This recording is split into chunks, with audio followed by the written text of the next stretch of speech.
Greetings, everybody. Welcome to another exciting lecture by Dr. Ronald J. Brown. Our topic for today is Columbus Day. Is this a holiday to celebrate, or is it a day of shame? Well, holidays across the board are much more complicated than we often realize. I was just thinking of Mother's Day, which, of course, it's all about mothers. Who could be against mothers? Well, there are many people, and there have been many people who have been viciously opposed to Mother's Day, saying that women should be valued not as baby machines, but as individuals. So that even if you don't get married, become a nun, or you can't have children, should you be excluded from this holiday? Maybe we should have a Woman's Day. Well, most people don't think about that when they're buying their chocolate and flowers and spa coupons for their respective mothers. Just like we don't think too much about Christmas. Well, I mean, who could be against Christmas? Eggnog, candy, and Christmas trees and gifts. I mean, the only people who might be against it would be parents when the kids just desperately need a new pair of $500 sneakers or a new laptop. I mean, can drive people into bankruptcy, and it does every year. But still, we love Christmas. But many Christians viciously oppose Christmas for the simple reason that there is nothing in the Christian Bible that says Jesus was born on December 25th. This was a date chosen by the early Christians. Why? Because all the pagans in Rome had a big holiday, Saturnalia, which they were celebrating on December 25th with great fanfare and fun. And the little Christian kids sat at home and said, why aren't we having a holiday? And so they decided to make Christmas on December 25th. Now, many Christians, especially the Protestants, the Baptists, the Methodists, Puritans, viciously opposed Christmas and banned it. It was illegal in Boston. Street riots in New York between the pro and the anti-Christmas celebrations. But yet, the fun ended up winning over everybody. And even now, the most dyed-in-the-wool Baptist or Methodist will have Christmas ceremonies. So, holidays are controversial. Well, Chris holiday of Columbus Day started out as a great celebration. Man who discovered America and handed over this whole new continent to Europeans. Can you imagine if somebody from China had discovered America before, and today you would have 500 million Chinese people speaking Chinese living in North and South America. So from a European perspective, Columbus really gave us areas to grow. But then again, it is becoming controversial. So, who discovered America? Did Christopher Columbus really discover America? Number two, the function of, quote, national holidays. Don't forget Columbus Day, Thanksgiving, the 4th of July. These are national government-sponsored holidays. So why do the governments have holidays? Point number three, 1934, a year of crisis. What was going on in the United States in 1934? The rise of Catholic power. Don't forget, Christopher Columbus was an Italian Catholic, went to Catholic Spain. How do we celebrate the holiday? Point five. And the current point six, controversy about this holiday. So, let's begin our exploration of this American holiday called Columbus Day.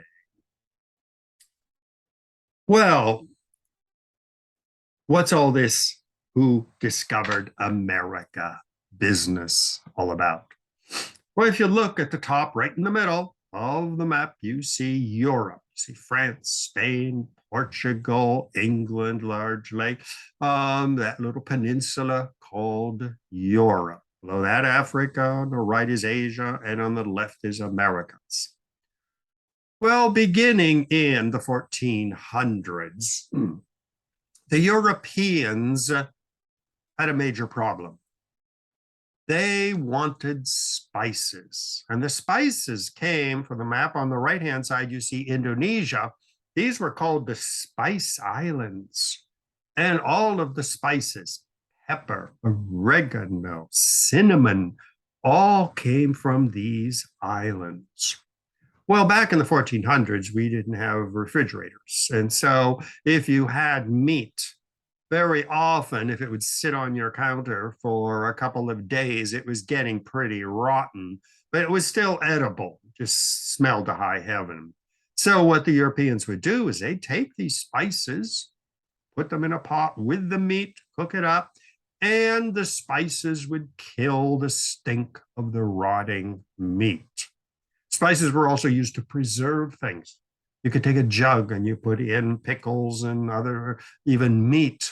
Remember my mother canning big chunks of meat. Well, she would put in the spices to preserve them. Back before people canned things in jars and cans, they would put it in a pot, they would boil it, put in spices, and then they would seal it, and the spices would preserve it. Well, if we look at the map, we see Europe, see Spain and Portugal. Go to the right, you see Turkey, Iran, Saudi Arabia, Syria, Egypt. The Middle East was dominated by the Turks. Today, the Turks are in Turkey, but the Turks are also up in Kazakhstan, Iran, Saudi Arabia, Egypt. All these areas were ruled by Muslim Turks who had no great love for Christian Europeans. Well, the Europeans, though, for a long time would go and buy spices in the Spice Islands, and they would transport it back to Europe overland, go from Indonesia up through Burma, India, Pakistan, Iran, Turkey, and then into Europe. Well, the Turks started taxing more and more these spices, saying the Europeans need them. We control the gate to Europe, so we will tax them. So gradually, the Europeans started saying, well, maybe we should find another way around to the Spice Islands, going down across the Atlantic Ocean, eventually going around South Africa, cross the Indian Ocean, and get the spices ourselves. Well, Christopher Columbus came up with the idea, and in 1492, he sailed from Spain and said, maybe I can get to the Spice Islands by going around the world and coming in the back door of the Spice Islands. And he didn't know that there was this huge continent, which is today the North America, Central America, South America, the Caribbean islands. So when he got to Puerto Rico, Cuba, he thought he was in India or the Indonesian islands. And so he called the people Indians. We call them today the West Indies. So that's what Christopher Columbus was trying to do.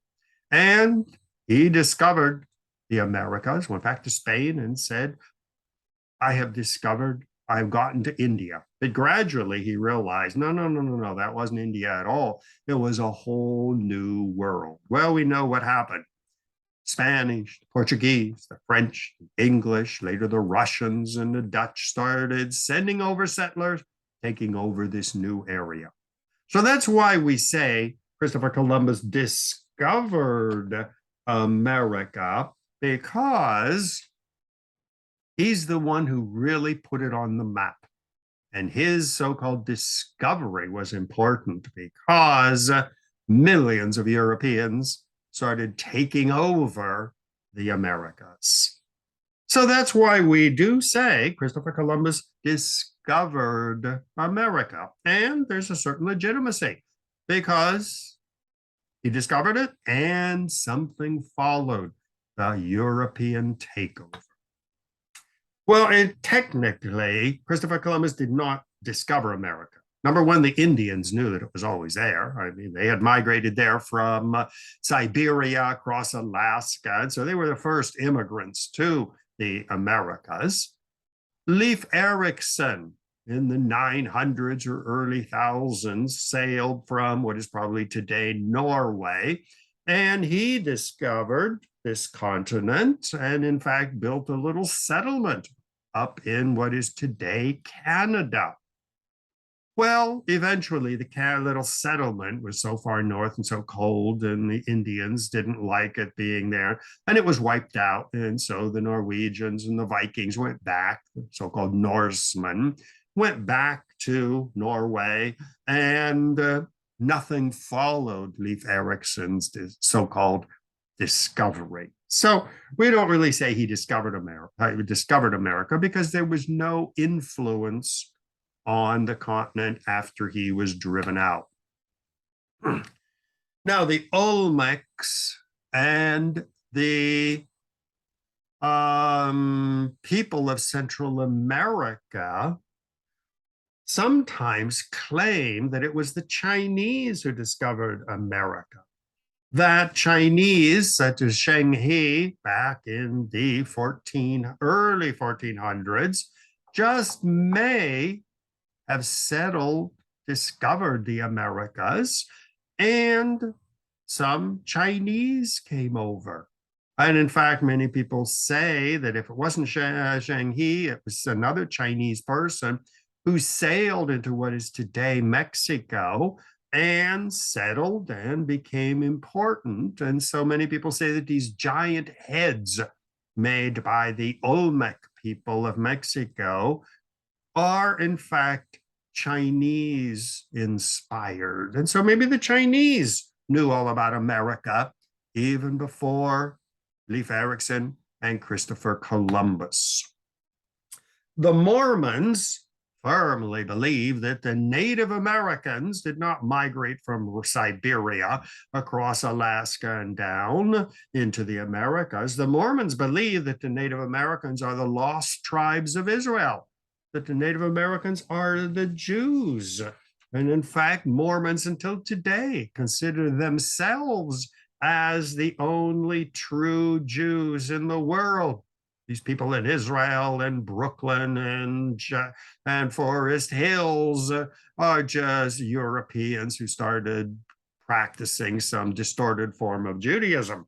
But it's the Mormons and the Native Americans who are the true, authentic Jews. Well, not other than Mormons, most people don't accept the Mormon theory. Few people have any proof that the Chinese came here, and the Leif Erikson didn't leave any effect on North America.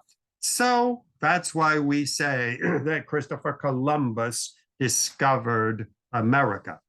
Now, he was from Italy, born in Genoa. He was a sailor, couldn't find work in Italy, so he went to Portugal and did a little bit of exploration up to Iceland, and then got a job in Spain under Ferdinand and Isabel. And then he sailed to what became known as the Americas. In 1492, made subsequent trips, and shortly after that, 1506, he died in Spain. So, as I mentioned earlier, this is why we say Christopher Columbus discovered America, because there was an effect. There was a follow-up. Something of importance followed upon his accidental stumbling upon this new world. So, in one way, we can seriously say Christopher Columbus did discover America.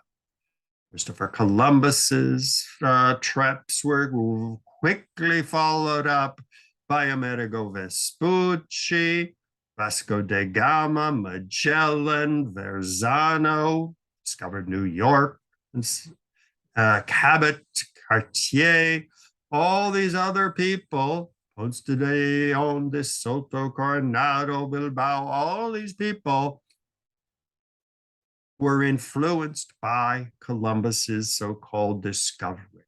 And the French, the Spanish, the Portuguese, the English, later the Dutch, started investigating this new world. On the map on the right, we see the red area, which was grabbed by England. The blue area was grabbed by France. The Russians grabbed Alaska. The Spanish took everything from California down to Argentina.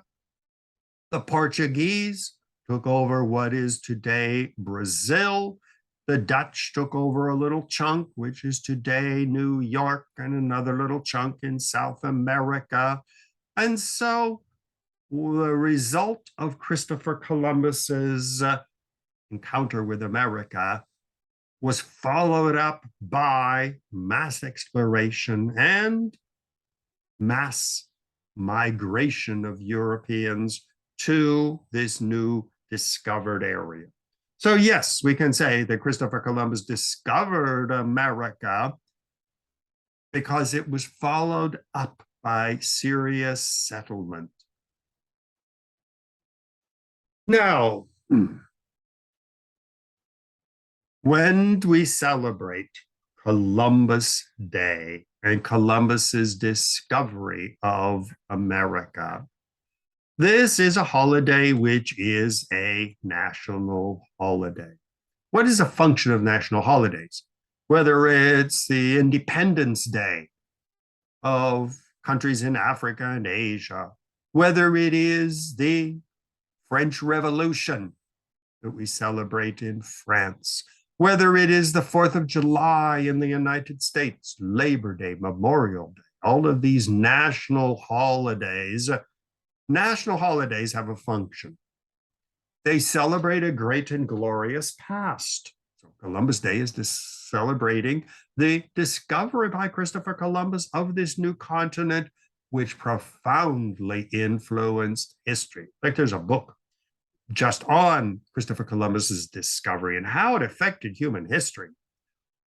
Not only the plants which were taken back to Europe, tobacco, tomato, potato, corn, cranberries, pumpkins, totally changing the diet of Europeans. Also taking back syphilis, one of the great diseases of the world, but also influencing South Americans by bringing diseases from Europe, as well as horses and cows and sheep and goats, which totally changed the landscape of America. So we're celebrating what the United States and many others consider a great person in history. Also, national holidays celebrate national unity. When Abraham Lincoln declared Thanksgiving a national holiday, it was right when the Civil War was ravaging the country.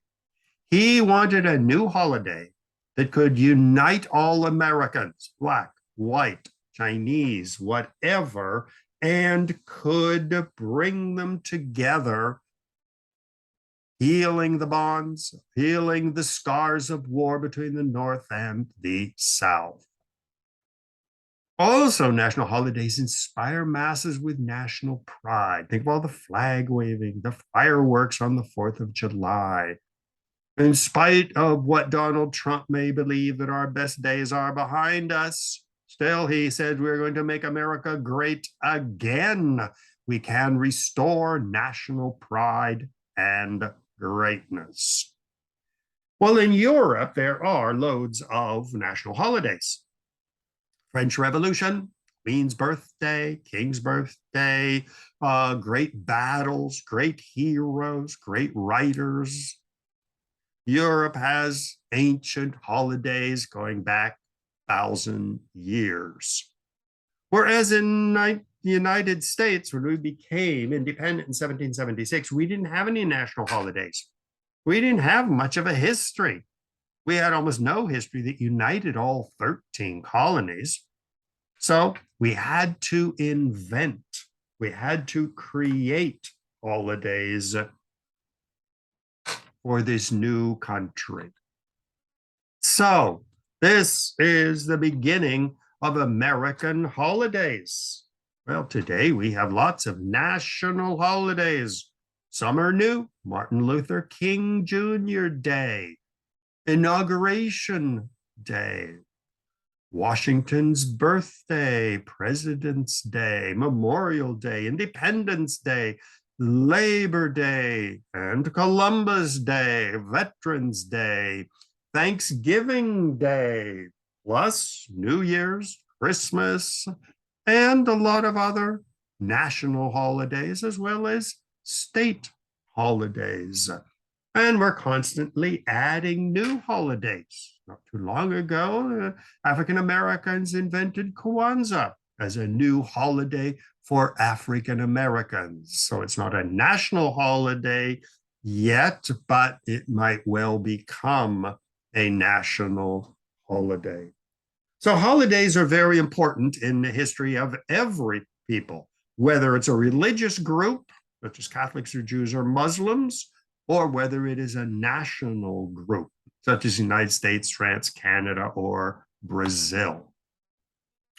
Well, it was in 1863 that Abraham Lincoln was searching for a national holiday to heal the wounds of the Civil War. And 1863 was in the middle of the Civil War. So already he was thinking, well, what's going to happen at the end of the Civil War? So he took this local holiday, which was celebrated among the people of Massachusetts, the Puritans who had come over their very first winter. They almost starved to death, but it was the Indians who gave them food, taught them how to plant corn, potatoes, and other plants, which allowed them to survive. So Abraham Lincoln took this local holiday, made it into a national holiday, still celebrated today on the fourth Thursday of November, all Thanksgiving Day. And it is celebrated. You can see Literary Digest, magazines, paintings, many of them very creative paintings, but once again, celebrating this great holiday. Another holiday, 1866, following the Civil War, Memorial Day, or what many people call Decoration Day, because you go to the cemetery and you decorate the tombs of soldiers. Well, of course, once again, it was controversial. Here again, are you going to go to the cemetery and decorate the tombs of Confederate soldiers? Is this going to be something just for the North who won the war? Gradually, in 1866, it was celebrated in the North almost as a victory day. Slowly, it spread to the South when they started honoring their soldiers lost in the war. Gradually, it was adopted as a state holiday by many of the states in the North and later the South. It was only in 1967 that President Johnson declared it a national holiday. Now, here again, 67 is important because this was the Vietnam War. So holidays can be controversial, they can be resisted, they can be opposed, but like most holidays, they begin as a local holiday somewhere and gradually spread to states across the country, and only then are they declared a national holiday. George Washington's birthday was declared a national holiday by Grover Cleveland, president, in 1885. Here again, creating a national hero, someone who should be looked up to. Books were written about him, the famous cherry tree story, that he chopped down the cherry tree and he could not tell a lie when his father asked him. And he said, yes, I did chop down the cherry tree so I could get some cherries. This never happened, of course. This is just a legend that somebody made up, make a nice story to show that even as a little kid, George Washington was an honorable man. Well, such holidays can be, again, controversial because today we have to remember he owned 300 African slaves. So holidays remain controversial. They become controversial, such as Columbus Day. Was he a great discoverer, a great man of history, or was he a criminal? So holidays remain very controversial. Probably one of the most controversial American holidays is Labor Day. It became a national holiday under Grover Cleveland in 1887. Well, the problem was there was already a Labor Day when the world was celebrating the great killing of striking workers in Chicago, famous Haymarket strikes, where the workers went on strike for better pay. Well, the mayor in Chicago, the governor, the National Guard were called in, and the workers were routed. Many were shot. Their leaders were arrested and hung or thrown in jail. A great massacre.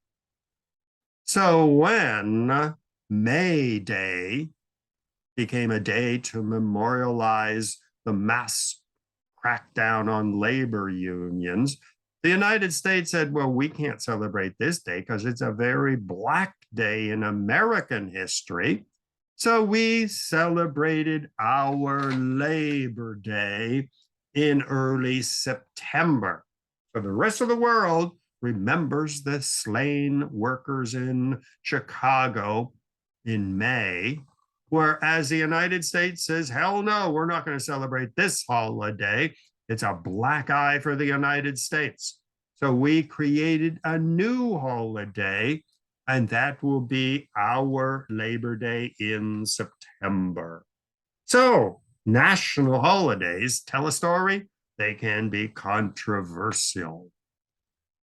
Veterans Day, 1926, after the Great War. Calvin Coolidge, all who served in World War I. Now, Veterans Day is celebrated in honor of all soldiers. Well, many people say, should we be celebrating all soldiers? What about those American soldiers in Vietnam and Iraq who were raping, pillaging, plundering, waterboarding, committing horrendous war crimes? What do we do when one of these people show up and in his uniform, or with waterboarding in Iraq in her uniform? Should they be shot as war criminals, or should they be honored on Veterans Day? So once again, holidays can be controversial. Well, 1939 was a year of controversy. Well, it all began in 1929, actually, with the great stock market crash. Stock market lost most of its value, and not just in the United States, but around the world. Factories were closing. Millions of people were being fired from their jobs. My great-grandfather lost two of his banks, his coal mines closed. The only thing that kept him well-to-do during the Great Depression were his groves in Florida, where he grew very good oranges. And in New York, if you were a wealthy business person, a sign of your wealth in the Great Depression was to have fresh squeezed orange juice on your table at breakfast, because these were brought from Florida, from my great-grandfather's groves, by train to supply the wealthy, or those who were still wealthy, from Washington, D.C. up to Boston. These are the famous Indian River oranges, the only kind that grows around a certain area in the middle of Florida around the Indian River. So stock market was crashing. The Great Depression began, which lasted well into the 30s, and in fact, up until the beginning of the Second World War.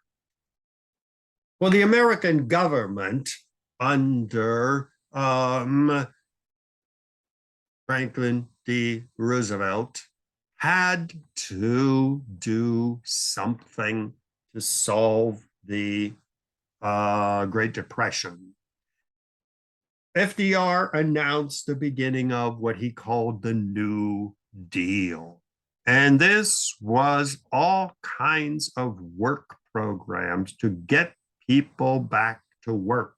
The TVA, for example, down in the Appalachian Mountains in Tennessee and Kentucky, built a whole slew of dams to generate cheap electricity for millions of Americans who didn't have electricity in the early 30s. The bottom, the CCC, Civilian Conservation Corps, hired tens of thousands of young men and young women to go off to build national parks, to build bridges, to build trails into the forest, to conserve forests, national parks. WPA, another program, giving hundreds of thousands of people jobs, building airports, public libraries, post offices, bridge, highways. Once again, get people back to work. The Federal Art Project, the WPA, also hired writers, historians, musicians, painters to produce their work, and the government would buy it or publish the books. So this was a whole new attempt to overcome the Depression. Frances Perkins was one of the women behind Roosevelt.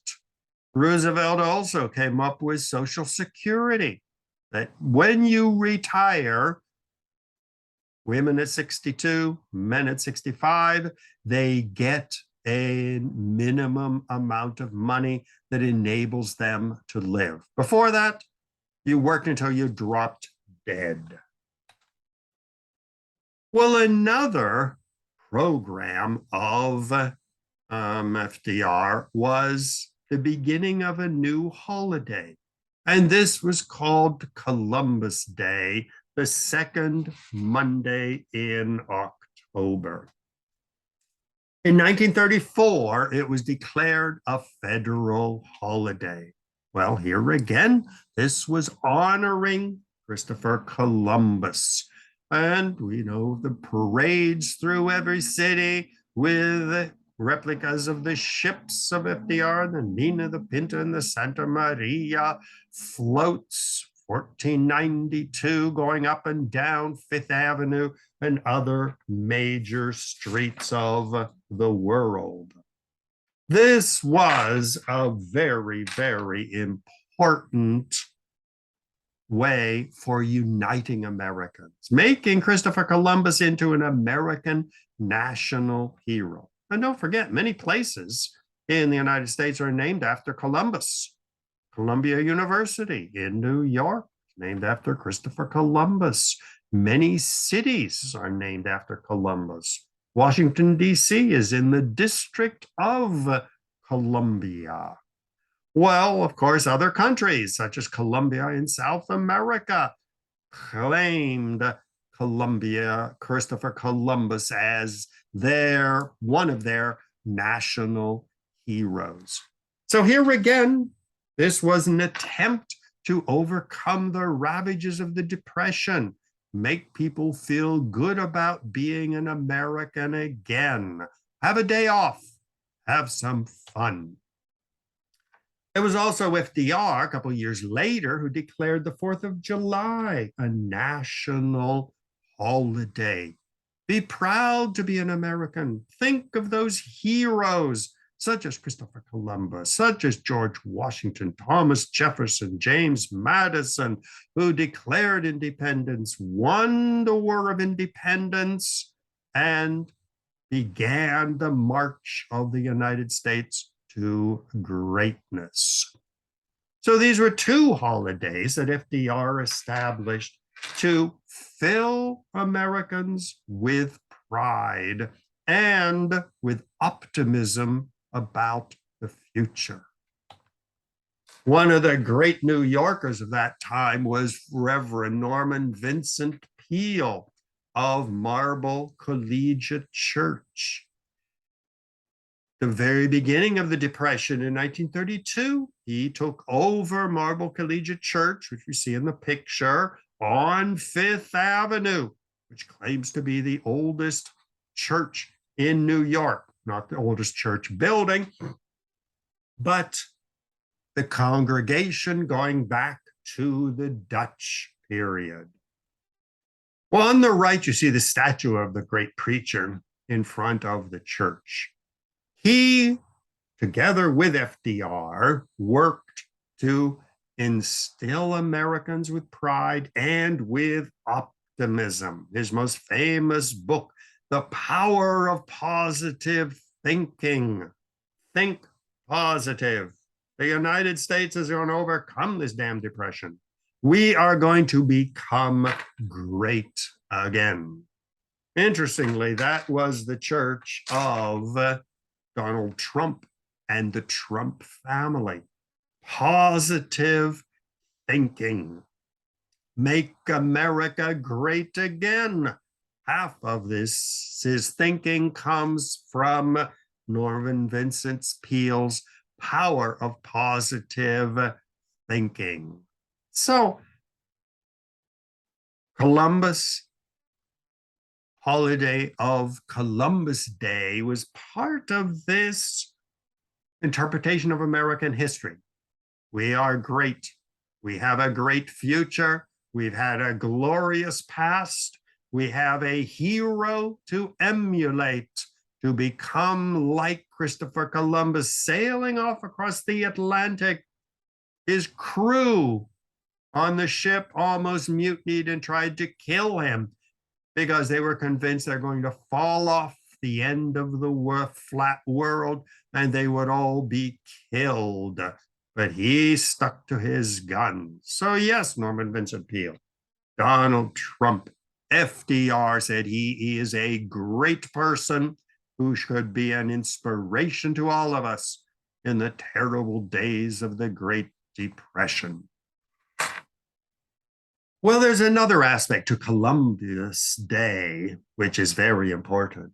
And that is the fact that Columbus was an Italian. He was not Spanish or Portuguese. He was a good Italian. And so the Italians welcomed the establishment of Columbus Day. In fact, it was the Italians who most strongly supported the establishment of Columbus Day. Well, Catholics have always had a difficult relationship with America. The picture on the left, you see, in the distance, you see the Vatican in Rome. And you see the Irish immigrants crawling out of the river. They look like crocodiles or a Catholic bishop with his big pointed hat. Well, Thomas Nast, who was a good German Protestant, didn't want all these Catholics flooding into America. He argued the United States was a Protestant country. And in fact, he was very right, because in the colonial period, 99% of the people of the 13 colonies were Protestants. Catholics only became legal in New York State following the American Revolution. Before that, it was illegal to be Catholic in New York. Then came the Irish, which Thomas Nast viciously opposed. Many German Catholics started coming over in 1848. And by the 1880s, millions of Southern Italians were flooding into the country, along with Catholics from Poland, from Lithuania, from Czechoslovakia, from Hungary, from Croatia.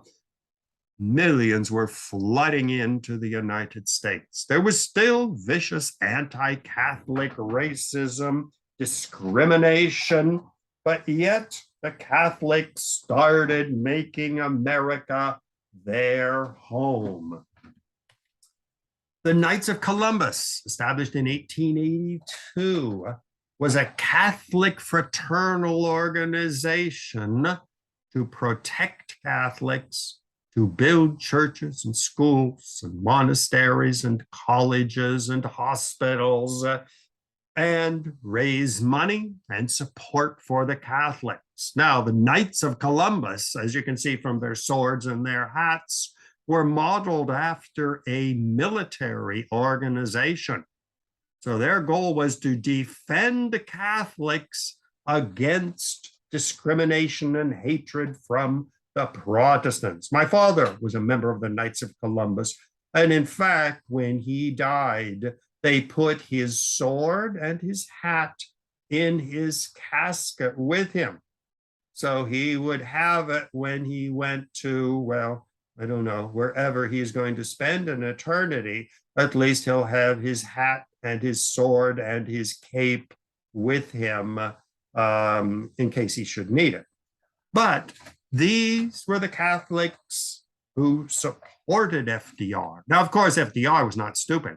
He said, if I declare Christopher Columbus a national holiday, all these Italian Catholics are going to love me and they're going to vote for me. So the origin of Columbus Day was a little bit more than honoring Christopher Columbus. It was an Italian sign of presence and strength. It was a political sign of Catholic support for FDR. Well, Catholics had a long history of being harassed. In fact, Al Smith, his campaign of 1928 to become president of the United States, ended up in a disaster. We see Al Smith, but his real name was Al Ferraro, a good Italian guy from the Lower East Side. And he was running for president in 1928. He had a long history, state assembly governor from 1919 to 20 and 23 to 28, running for president in 28. Vicious opposition to him as a Catholic. So the Catholics needed a good, strong symbol, a national symbol, honoring a great Catholic hero. And what better example than Christopher Columbus? So, how do we celebrate the holiday today? Well, of course, we have our parades. And it's not just Italians, where you can see the green, the white, and the red of the Italian flag, but Hispanic societies supported Christopher Columbus because he was working for the King of Spain and he lived a big chunk of his life in Spain and died and is buried in Spain. So Columbus Day parades became a symbol not just of Italians, but of the Hispanics who started flooding in first from Puerto Rico, then later from Mexico, making Italians and their fellow Catholic Hispanics a major part of American population and a major voting bloc. Now, the Columbus Day Parade is a centerpiece of every city in the United States. Very often it is followed by a gala dinner where the leading politicians, religious leaders, whatnot, will gather for a big dinner. Many cities have a major Catholic worship, mass in the city, where all of the major leaders of every religion show up at the cathedral or the major church for a Columbus Day religious service. Many cities have put up statues to Columbus or memorials to Christopher Columbus or named parks or streets after Columbus. And in New York, the major politicians go to Columbus Circle, which is right on the west side off of Central Park, and they lay a wreath, a big ring of flowers to honor this great Catholic in America. Many places have been named after Columbus, such as the Columbia of South America, Colombo, capital of Sri Lanka. I don't know why they took Colombo, but District of Columbia is Washington, D.C., Columbia River. Almost every state has something named after Columbia. Columbia, Maryland, the city, Columbia, Missouri, Columbia, South Carolina, Columbia, Georgia, Indiana, Mississippi, Columbia, Wisconsin, the province of British Columbia on the Pacific Ocean in Canada, streets, squares, hospitals, and most recently, Columbine High School, the site of the horrendous massacre. So honoring Christopher Columbus is very important in all of the Americas. In 1905, the Order of the Sons of Italy in America was organized. The Sons of Italy. Well, once again, you see the American flag and the Italian flag. They sponsor events, lectures. Three great Italians who played baseball, Joe DiMaggio, Roy Campanella, Leo Mazzone. They have foundation that they support education and culture. They have various Italians have founded foundations which give scholarships. Raffiani Family Foundation. 1905, the famous Columbus Circle in New York City at 8th Avenue and Central Park, the main entrance to Central Park. This is one of the biggest memorials to Christopher Columbus in America, with Columbus standing on top of his pillar. Down below it, you see the three ships that he had, surrounded by a fountain and a park, and today, the magnificent buildings behind it. This was in 1905, part of the glorification of Christopher Columbus.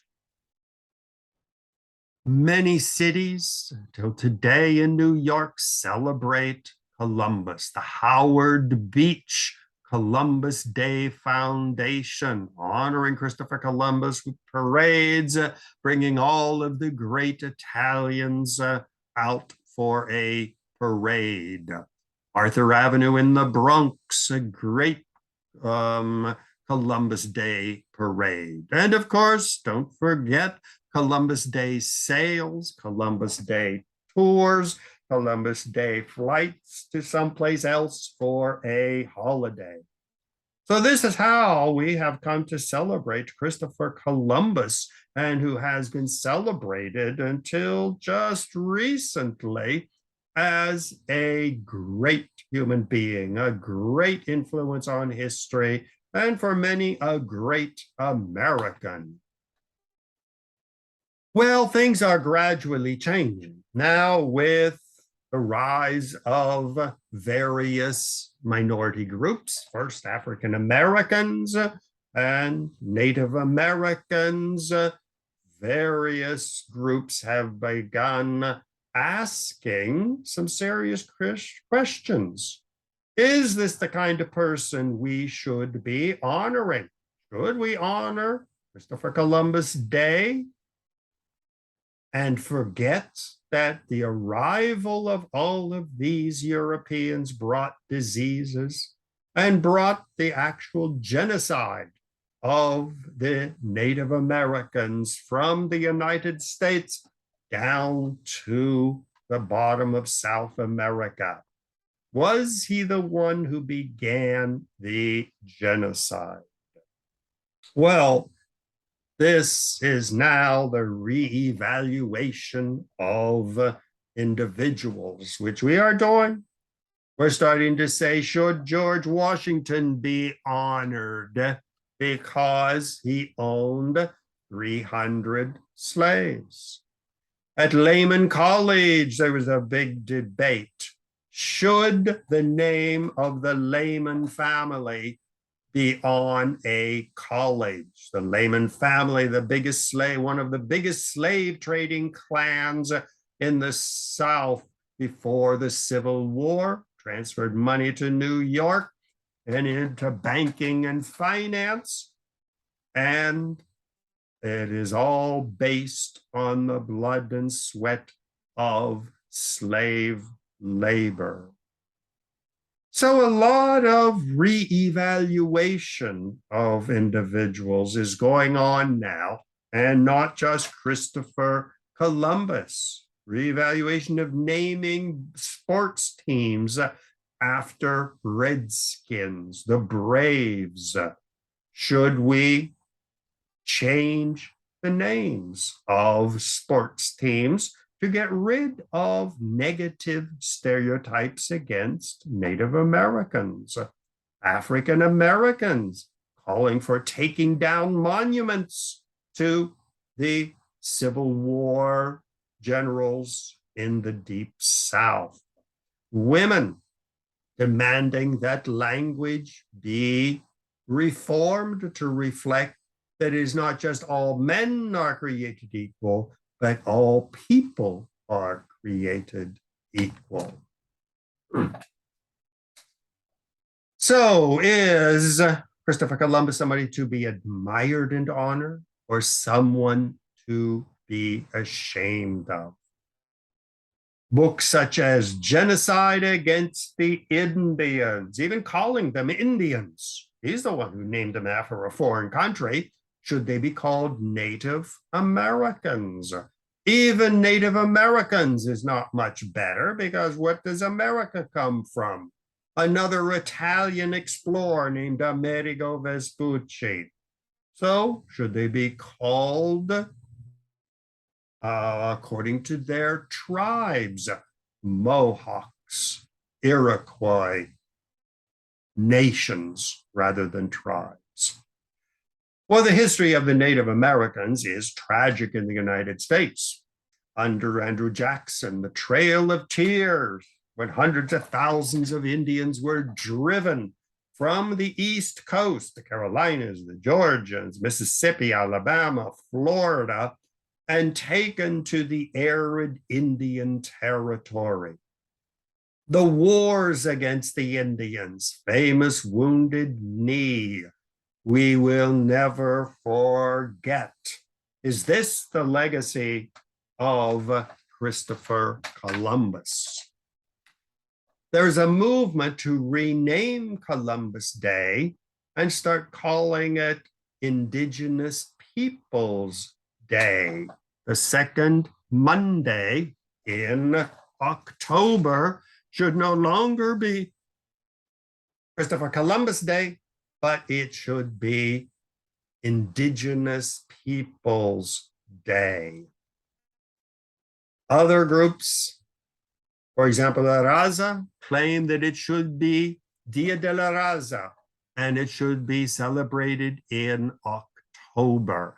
Once again, restoring the pride, the dignity of the Native Americans. Here again, should Christopher Columbus be demoted, or should he be still honored? I was in Mexico City not too long ago, and on the Paseo de la Reforma, there was a giant monument with a statue of Christopher Columbus at the top.